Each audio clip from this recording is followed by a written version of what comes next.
পুরো airport area আমরা ঘেরাও করে রাখবো, একটা পিঁপড়া যেতে দিব না। এনআর বাতিল চাই আর তৈয়বের বিচার চাই। আপনি নেদারল্যান্ডের নাগরিক, এই নেদারল্যান্ডের নাগরিক বাংলাদেশের ব্যবসায়ীদের মায়া বুঝবে না।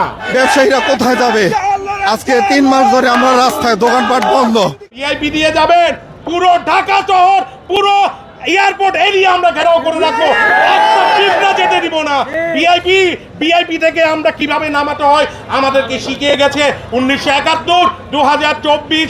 আপনি নেদারল্যান্ডের নাগরিক, এই নেদারল্যান্ডের নাগরিক বাংলাদেশের ব্যবসায়ীদের মায়া বুঝবে না। আপনার হয়তো চিন্তা করতে করতে মাথার চুল গিয়েছে, ভবিষ্যতে আমি জানি না আপনি এই দেশে থাকতে পারবেন কিনা। আগামীতে যদি এনআর বাতিল না করেন তাহলে আপনাকে চরম মূল্য দিতে হবে। আমরা এখন এনআর বাতিল চাই। এনআর যে সিস্টেম, এই সিস্টেমে জনগণ ভোগান্তিতে পড়বে, যার কারণে আমরা রাজপথে। এনআর বাতিল চাই, এনআর বাতিল চাই আর তৈয়বের বিচার চাই।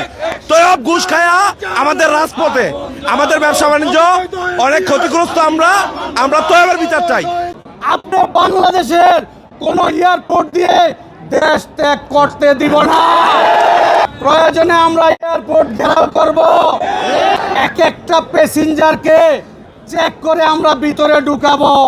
আমাদের এই সমাধান না দিয়ে যাইতে চান, আপনাকে বের হইতে দিব ইনশাল্লাহ। ক্ষতি হবে সাধারণ জনগণের, যারা মোবাইল ক্রেতা। যেমন আপনার ফোনটা আপনি 1 লাখ বা 1,10,000 দিয়ে কিনেছেন, ওনারা যা বলতেছে আরও 43,000 টাকা প্লাস অ্যাড করে এই ফোনটা কিনতে হবে, যেটা অফিসিয়াল ফোনের থেকেও দাম বেশি হয়ে যাবে। তখন আপনারা চাইলে একটা দামি ফোন চালাতে পারবেন না, কাজ ফোন চালাতে পারবেন না। এখন আমাদের পরিবার অবস্থায় চলে গেছে, ব্যবসা বাণিজ্য বন্ধ হয়ে গেছে, পাবলিক এখন আর মোবাইল কিনে না, আমাদের কাজ কামের অবস্থা।